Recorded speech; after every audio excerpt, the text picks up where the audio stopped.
DG Stéphane Balamwange Congo ya Lumumba Congo Tafachi Beton Tango ekoki yo Tango ango yango yo ekoki Tolanda kango Papa Stéphane Balamwange oh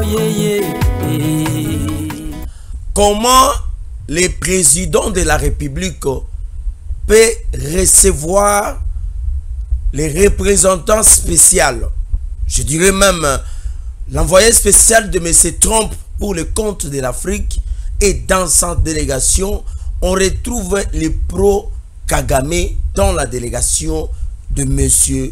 l'envoyé spécial, M. Massad, auprès de quoi? Auprès de chef de l'État. Cette question, Nazolo Bayango, c'est avec un sens élevé, il y a patriotisme. Biso to le kakana TVT pour na kusenga batu bambongo. To le kakana TVT lokola ba YouTuber, lokola ba TikToker, to le kakate lokola batu maboma. Nous passons ici lorsque tu as un message ya koloba pour na ko éclairer opinion, ko tali sa opinion mabe zawapi. Et à partir il y a ba moyen na biso ya communication des messages et koki kokende ko komela tata mokonzi ya ekolo. Yo za pembeni ya chef de l'État, vous allez charger des missions. Yo batia ki yo ozala oyo yo akoki kokende ko aider mokonzi mboka na makambo etali peut-être accord stratégique toza ko linga ko signer na États-Unis d'Amérique. Mais comment la délégation wana, vous n'avez pas pu yakoluka ko détecter qui sont réellement bateau oyo bako ya na conseiller spécial. Non non, na envoyé spécial, il y a Donald Trump pour na koluka ko kutana chef de l'État. Et c'est comme ça beaucoup monde a que na mikoleza koya. La rencontre entre les deux personnalités. L'un qui représente le président américain, l'autre qui représente la volonté du peuple congolais, et qu'on a jeté en pâture. Pourquoi? Parce que il y a certains Congolais corrompus, certains Congolais incompétents, oh ba yebi musana bangote, mais le kola yebani na mokonzi mboka, le kola zali pembeni ya pouvoir, ya kanisi ke yende pouvoir. Mais le peuple qui a envoyé le président de la République à travers les urnes, alors que moi Mboka Tshisekedi Tshilombo kende biso to tindi yo po gérer Mboka. Peuple wana soki bandi manifestation na balabala. Est-ce que yo ba exiger par un chef de l'État que to lingi muto ya zali sou pembeni na yote? Vous pensez que yo ko continuer ko zalawana? Non, tu es à côté du pouvoir, mais ce n'est pas toi que le peuple a donné le pouvoir. Ozali conseiller à chef de l'État, ozali pembeni ya mokonzi ya Mboka. Mais ce n'est pas toi qui as le pouvoir. Le pouvoir est allié pas dans ma boko et chef de l'État, ou le peuple congolais a pessié. Et le président de la République, attention à yé, ils n'arrivent pas dans le peuple congolais. Voilà pourquoi biso attention à biso. Biso to kota na ba détail. Tango bino oza na ba comment on appelle ça? Na ba agitation, na ba émotion, na ba tremblement. Et on prend la photo. Et monsieur le conseiller, est-ce que biso to zala kunate? Biso tozokota na ba détail, na ba moindre détail. Moto alati lamba oyo, envoyé spécial à Trump, alati lamba oyo. Mais lamba oyo tomoni yango, est-ce que ekokani na veste moko bu Kagame alataka yango, tango bakenda kokutana na Biden. Moto alati cravate oyo. Mais ça na voyage moko, envoyé moko spécial ya Biden ayaka na Kigali. Ayaka na Kigali bakutanaka alataka pe cravate oyo. Mais moto yo tomoni azana relation na proche ya Biden. Bango nyonso baza ba américain. Mais est-ce que deal oyo République démocratique du Congo tozo linga ko signer na ba américain? Mais comment bato bazalaki na Biden oyo Biden abandai ko utiliser pour na makambo etali Rwanda? Mais comment bato bazalaki ba chargé d'affaires, ba chargé de commerce, et puis bato bazalaki ba responsable les conseillers ya mine, oyo bazalaki na collège moko na Biden. Mais comment les loyo bazali ko se retrouver na même département ya mine auprès ya Donald Trump? Est-ce que deal tozoni nga kosana ba américain? Est-ce que kozana intérêt à peuple congolais? Est-ce que deal oyo makambo o biso tolobi awa? Est-ce que makambo biso tolobi awa? Est-ce que kotika la kana Kinshasa? Est-ce que effuité déjà te commis na Kigali te? Est-ce que Kagame a vu déjà message oyo envoyé spécial basololité? Parce que lorsqu'un envoyé spécial à Zakoya, d'abord azana mission et puis azana objectivité na mission oya yeli. Objectivité ezali nini? Ezali que nous partons au Congo pour préparer un deal oyo tozanango na ba Congolais. Les deals ezali na domaine ya minerai. Et puis les deals ezali na domaine ya ba investissement. Il faut que les États-Unis aillent co-investir na Congo. Et co-investir na Congo ezali pe na domaine ya mine. Et singeli ba minerai stratégique. Ezali cobalt, ezali coltan, ezali cassiterite, ezali lithium, n'est-ce pas? Ezali manganèse, ezali diamant, ezali or, ezali banzete, biloko wana. Des États-Unis azoya koningako investir. Mais déjà il y a des multinationales américains oyo bazwaka mbongo bapesaka Kagame. Bapesaka Kagame mbongo pona koluka kotinda ba militaire na ye rwandais na Congo afin ya koya kozwa par force ba minerai wana pona kotinda ngo na États-Unis. Baza kosomba ngo na ba prix dérisoire. Mais sikoyo bato oyo bazali chargé na dossier oyo ba représentant ya chef de l'État oyo batindi bango na niveau ya États-Unis. Raté ni bango basali. La fois passée on a connu un monsieur qui s'est fait passer na République démocratique du Congo et pas na chef de l'État. Le président y a bien la qualité y a envoyé spécial. Alors qu'il y a Zaki envoyé spécialité. Bomoni mosala boza ko pesa biso. Bomoni les conditions dans lesquelles votre compétence ezali ko aider biso te to défendre mokonzi mboka lokola ndenge singeli. Omoni kipidité na yo et compétence na yo mauvaise foi na yo eza ko aider biso te. Oyo tozali ba cadre ya IDPS, oyo tozali ba défoncer ya république, tozali incapable pour na kozo ba moyen na ba télévision, na ba débat télévisé avec l'opposition pour défendre la vision du chef de l'État. Ce n'est pas la faute du chef de l'État, mais ezali faute na yo. Est-ce que faute ya président ezala qui parce qu'il y a ponaki yo, mais tala lelo oyo. Mais c'est comment il s'appelle? Monsieur Johnson, voilà, Romy Johnson. Aya wabayambié, le col envoyé spécial, alors en réalité, Azala qui a envoyé spécialité. Qu'est-ce que le président de la République aussi a fait? Cette fois-là, moi, je ne suis pas du tout d'accord avec le chef de l'État. Je ne suis pas du tout d'accord avec le président de la République. Moi, Mara Bobola, je suis de l'école de Tien Tshisekedi Wamulumba. Nous avons appris de dire la vérité, car la vérité sauve. Parce que la Bible nous dit, nous connaîtrons la vérité, et la vérité nous affranchira. Est-ce que le fait de dire au chef de l'État que moi je ne suis pas du tout d'accord, cette fois-là de la manière de faire les choses envers le président, est-ce que j'ai commis une infraction? Non. Les gens qui ont été censés, oh le président Tiaki Bango, pour Nakoluka, kokende ko travailler pour na deal autre zone négocier na américain. Ba kei ko soit un faux conseiller, un faux envoyé spécial ya Trump. Ba yena Kinshasa, a coûté na chef de l'État, le président Yambi Kaka lokola un conseiller à chef de l'État et ensuite le monsieur à Longoyawa a kei na Kigali, a coûté pe na Kagame, mais allez voir na Kigali.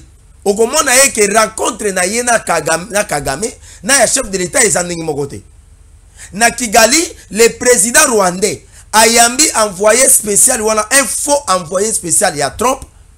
Na Sima, n'enga batiaka ba drapeau ya des États, c'est-à-dire l'État rwandais avec l'État américain, soit l'État congolais, ou le chef de l'État côté Maliboso nango, et puis na pembeni tozali na drapeau ou ezali ya l'État américain, oyo envoyé spécial il y a Trump à côté le bakani ba photo officielle et que na ba page ya réseaux sociaux et puis ba tiango na ba média. Mais na niveau ya Rwanda Kagame ya salaki en moté.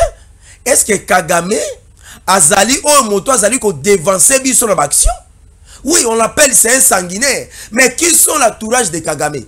Mais pourquoi vous les Congolais, boza pembeni ya chef de l'État, bouta poto boya awawa, vous êtes venus de l'Europe, vous avez valeur et pouvoir au vous avez un peu trop joué avec ces pouvoirs. Bouta poto, vous êtes de la diaspora, vous êtes venus à Kinshasa. Le président pèse bino privilège. Est-ce que privilège bino bozanango? Ba combattant ya des pèse bazana sans été, bazana privilège wana. Pouvoir bino bozana yango. Biso ba auto beta bi ba gaz awa na Kisasa.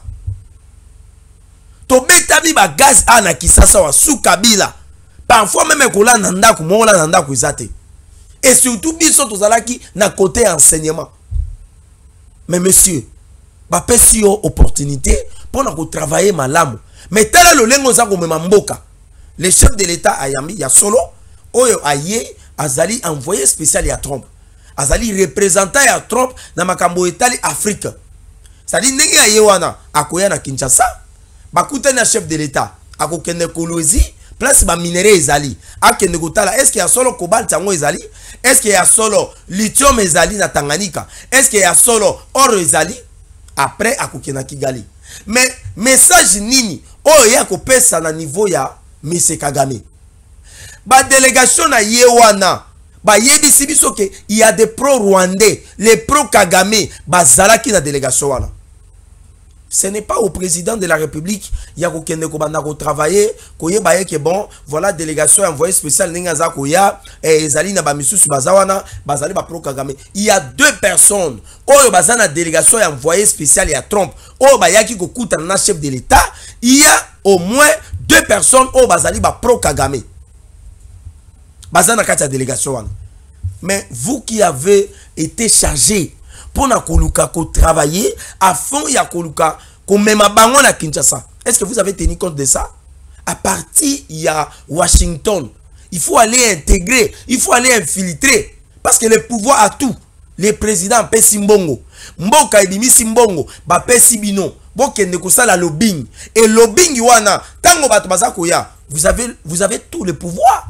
Bozo banga po za ba américain, bozo banga loko utaki Belgique nando kenda États-Unis te.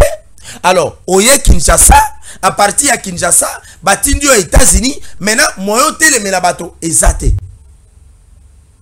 Je suis dans une désolation et j'étais en train de dire que je ne suis pas du tout d'accord avec la manière de faire les choses. Oyo yo tata mokonzi ya mboka asali yango mbalo yo. Les présidents, on nous a menti ici qu'il y avait un envoyé spécial à Trump. Mais Batoyo Yoba Kendeki Koluka, un faux envoyé spécial à Trump. Un faux envoyé spécial à Trump. Oyoba Memi est pas le chef de l'État.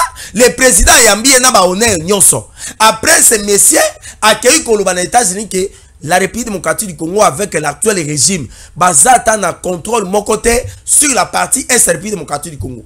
Baza peine à pouvoir mon côté sur les deux Kivu.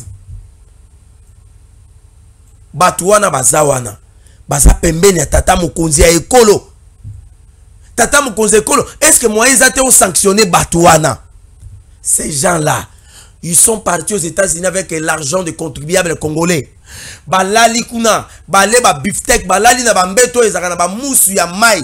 Mutalali c'est comme si azana azana kati ya rivière soki ya na habite sur Washington soki ya Colorado soki wapi. Alati pena cravate accueillir, nous sommes venus faire le lobbying. Bon, vous savez que nous sommes les envoyés spéciaux du chef de l'État congolais Félix Antoine Tshisekedi Tshilombo. Nous sommes venus faire le lobbying parce que au mois d'avril il y a un deal que les Américains doivent signer avec la République démocratique du Congo. Voilà pourquoi nous sommes venus suivre de près les dossiers pour savoir est-ce que le deal aura lié. Aux Oloba français, vous pensez que l'intelligence c'est le fait de bien parler français? Les Français, c'est comme les Chiluba, c'est comme les Lingala, c'est comme les Swahili. Ceux qui m'ont Swahili, pourquoi vous allez impressionner? C'est parce que c'est la langue française. Toi, tu vas me dire que non, c'est une langue officielle. Honte à vous, monsieur. L'intelligence, se résume par les résultats obtenus d'un travail abouti ou d'un travail qui est abattu. L'intelligence, c'est l'adaptation à une condition ou à une difficulté où on cherche à donner la solution. Awa toza na besoin de solution pour la makambo ya guerre ya Est. Bimisa intelligence na yo. On n'a pas besoin de ça. Non, vous savez, nous sommes aux côtés du chef de l'État. Et vous savez que nous travaillons beaucoup. Vous travaillez beaucoup dans quoi? Vous travaillez beaucoup dans quoi? Tala ba raté bosali. To songi na tata mokonzi ekolo. Bato bazalaki na dossier ya kokende koluka. Conseiller wana ya lokuta.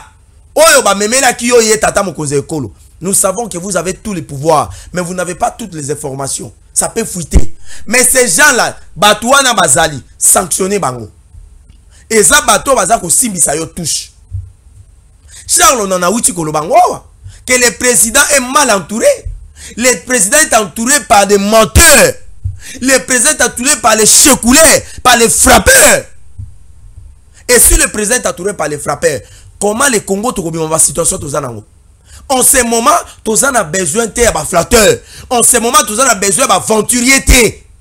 En ce moment, tozan a besoin d'intelligence. Les gens qui sont honnêtes, les gens qui sont sérieux. Même eux qui a voyagé, qui a zongi mbongo itikali ya délégation. Ba yeli yango tata mokonzi ekolo. Tala mbongo itikala ki yango ba zongi sa na trésor public.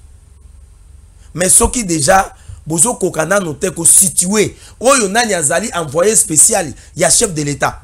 Oyo nani azali envoyé spécial ya Trump. Donc Washington yango bokendaka. Donc bokendaka na bino kuna kokota ba boîte, bokendaka kuna kolanda soki ba copine na bino ya kala. Bozo tika makambo ezali important pour na kokende ko sala. Cette fois-ci, en tout cas, nous avons dit que nous allons vous suivre de près. Nous allons vous suivre de près. Parce que les compétences nabino, des osongi la biso. N'est-ce pas? Quand vous échouez là-bas, et c'est nous qui défendons. Non, on ne peut pas défendre les incompétents. Nous devons défendre les gens qui sont les excellents.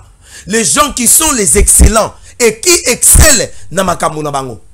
Baso benga yo excellence. Tu as excellé dans quoi? Parce que l'excellence, c'est l'amélioration continue d'une action. Vous êtes ministre du tourisme. Nous devons voir les secteurs du tourisme et ça la namusala madame. On doit voir les taux de touristes et ça l'a augmenté. Et puis il faut tout le monde avoir site touristique et belé na mboka. Ba site touristique kaka oyo kutaki. Tourisme na biso ezaka ndenge ezali. Na ba site touristique mususu ozokuta ba poubelle solo salité. Comment les touristes vont venir là-bas?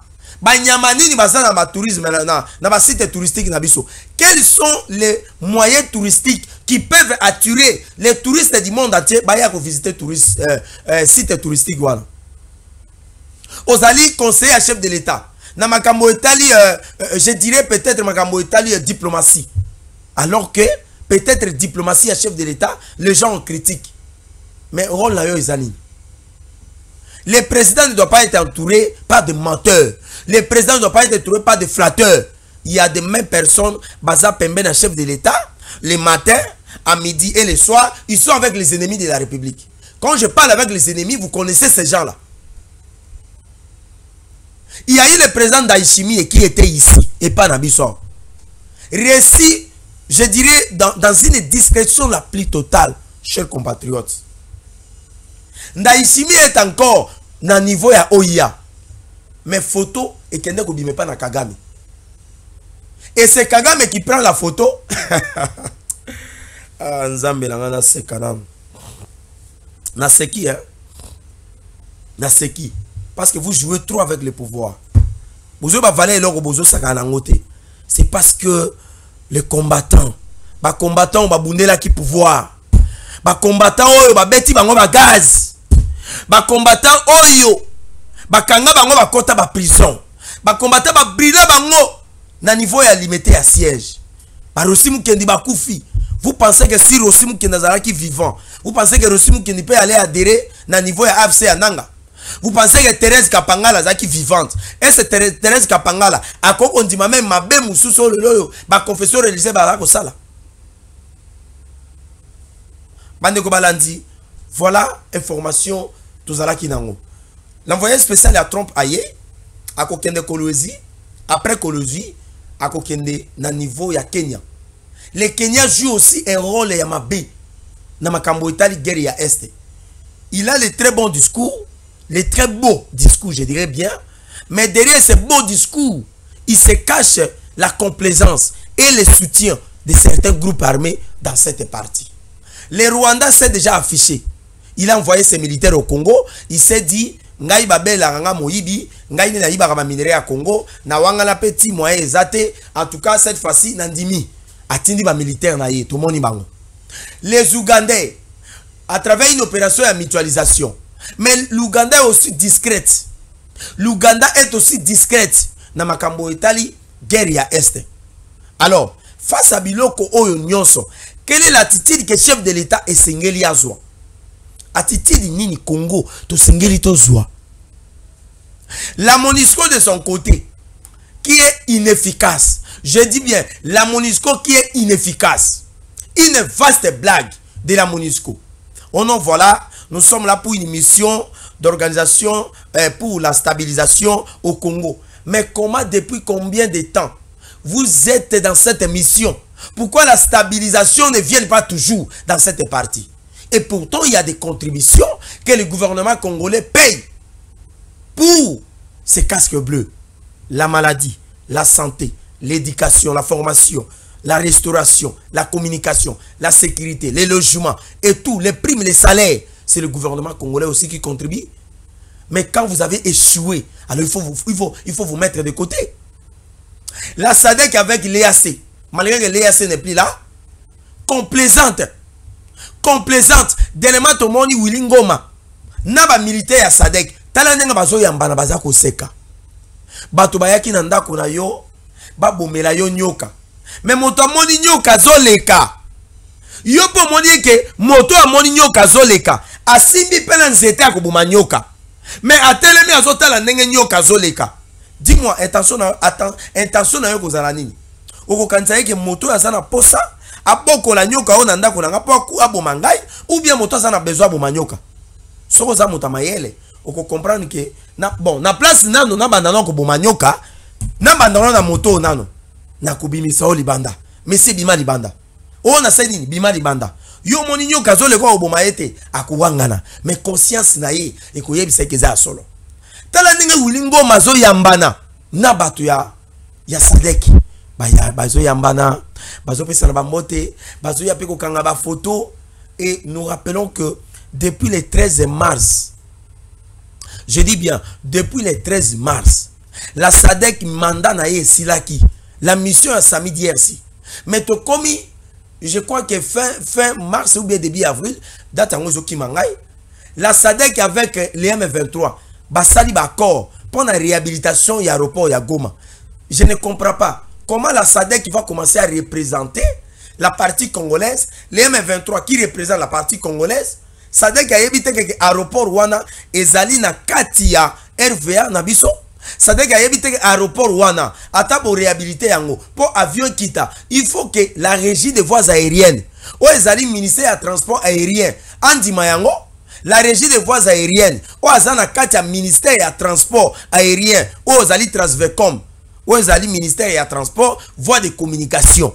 Et na katia ne tozo kuta la régie, comment on appelle ça? La RVA. Là c'est, ou azali na katia ministère wana ya transport. Ba yebi yangote? Bande ko balandi, et singeli toza la cohérent. Les chefs de l'État, la seule façon, ya ko affronter Kagame, c'est d'affronter d'abord les généraux corrompus. Il faut que le président commence à ce niveau-là. Le président ne peut pas préparer une riposte vigoureuse sans pour autant d'abord attaquer la cause où ils allaient comme ça là que l'armée n'a pas la faible. Et la cause c'est quoi? C'est la corruption. C'est cette corruption qui a continué dans certains généraux, bas à la corrompus et puis bah comment bah traître. Ils sont là. Et parfois le président de la République a nommé Bango. Alongoli awa atindi yebo. Pourquoi? Parce que baza na cercle na bango baza kotia ba moyen en jeu. Et sous landele loko wana bien, il y a des ennemis de la République o bazali sima biloko wana.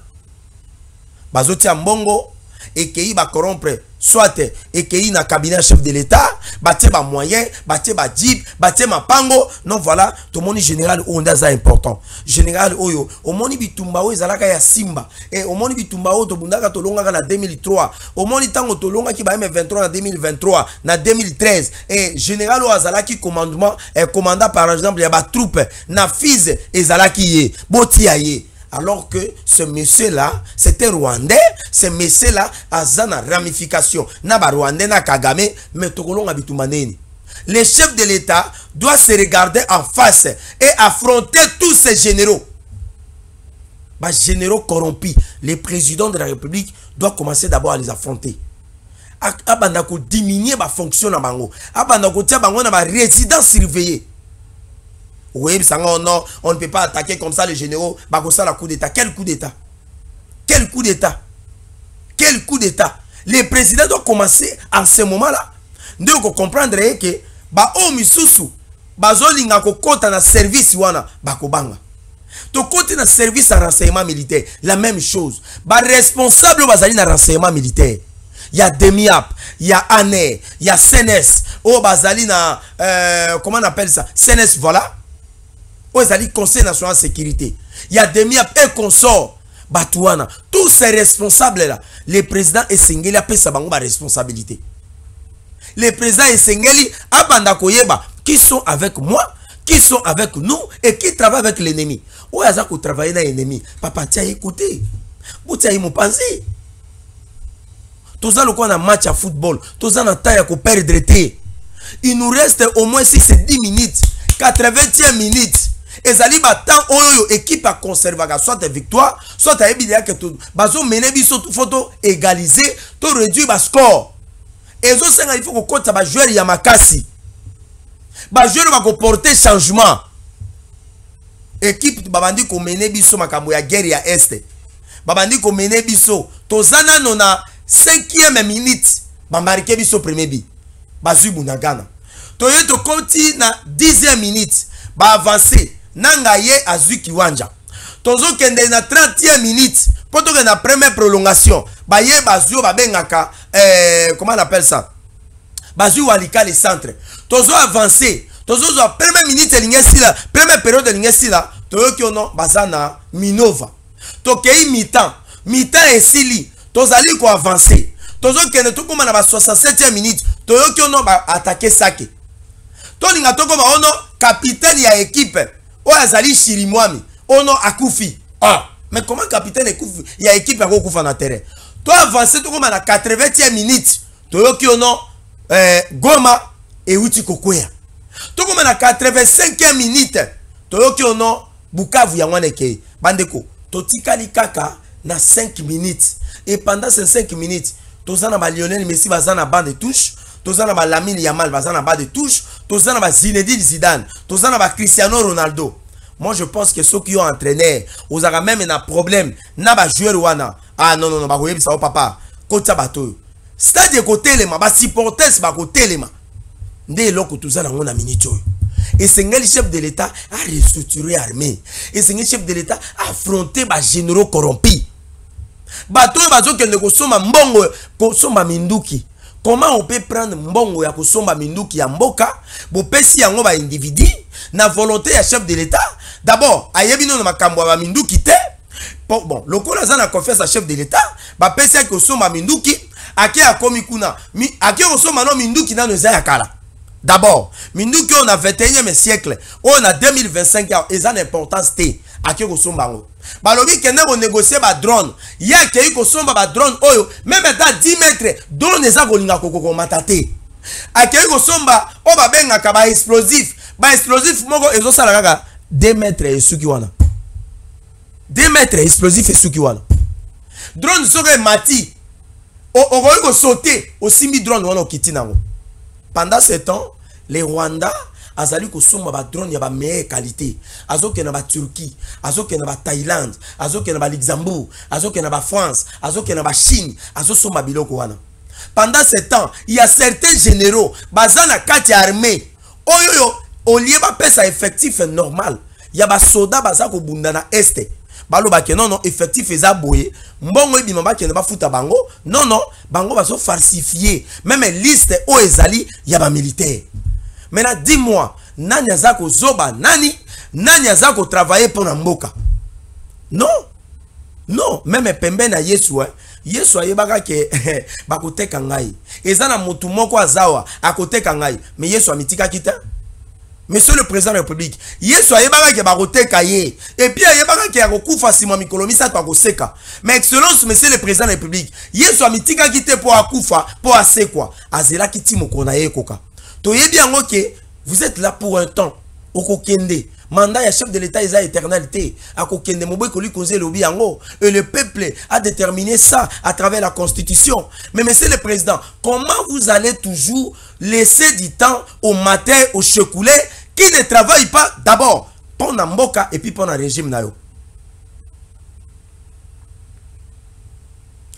Avion e uta kokoya na ndolo.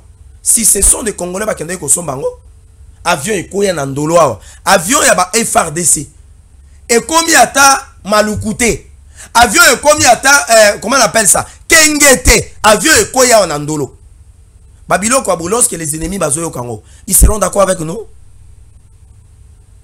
Je crois que esengeli tozo prise de conscience lorsque moto azalaka humilié, lorsqu'un peuple est humilié, le peuple la première des actions à prendre peuple a comme conscient peuple a nzoka kanda. Alors non, non, nous devons relever les défis. Face à la manipulation, face à l'humiliation que l'armée rwandaise a infligé Bisso. Et Seigneur a Bisso tous en conscience. Vous êtes conseiller du chef de l'État. Vous êtes gouverneur de la province. Tala biloko bumba zako sala. Tala ba venti bumba zako sala. Moi j'appelle ça, ce sont des blagues. Et ça va venti. La ville de Kinshasa. Même il y a certaines communes, je dis bien certaines communes, naba moka mususu, certaines mairies, naba Kampala, naba Kenya, et ko hotel mana Gombe ta, Gombe ko hotel mana ngota, kende kota na Gombe na biso. Nani asali biso to koma boye. Nani azo lingate to changer. Est-ce qu'il n'y a pas de Congolais sérieux? Ceux qui ont uta poto ya. Chef de l'État pèse sur pouvoir. Oui, bien non, à ta pouvoir et quoi? Monsieur, Dieu va créer une embuscade. Nous, on a posté à comprendre.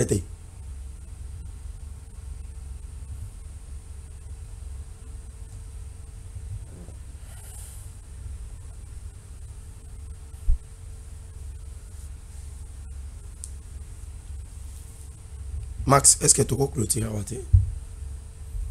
Est-ce que nous pouvons clôturer ici? Je crois que Tolobi Haute et Singalaki Toloba, Oyazali a chopé, Oyazali gêné. Je vous présente vraiment, j'assume tout ce que moi je dis, mais si vous allez gêner, vous allez à choper, au nom il y a unité congolaise, au nom il y a patriotisme, je suis désolé. Mais j'assume ma camarade dans lobby. J'assume ça. Parce que tant que vous avez que biso moka, tous allez humilier. Yozo kota ba memelink, ozo kota ba pullman, ozo rouler carrosse, oyebie que vous avez double nationalité. Bon biso ba marabobo la oyo. Tous avez ba nationalité mususu te. Moi je n'ai qu'une seule nationalité. Même état ya Congo Brazza ya ngambwa, ngana za na ngote. C'est-à-dire que ceux qui lelo awawa, kanangi awawa. Congo Brazzaville pour na kende, il faut pas payer un jeton. Il faut na zoa benga ceux qui laisser passer.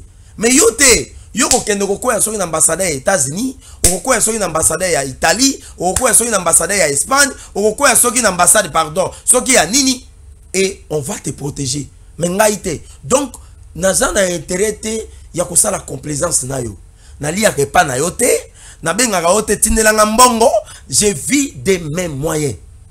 Alors oyo tozo sa les amos sala mboka. So moni makambo na lobby, o sepeli na ngote, je m'en fous. Makambo onga na lobby awa. Nenge na critiquer ba conseiller à chef de l'État, nenge na lobby que le président a singela qui a sanctionné bato ba kende ko Romy Johnson, o ba yena ye pa na chef de l'État ya miye, lokola conseiller président sanctionné bangote ngana lobe ke na sepeli te na acte wana yo so omoni ke o sepeli na ngote c'est ton problème Dédé na lobe ki y a encore certains généraux oyo baza ba traître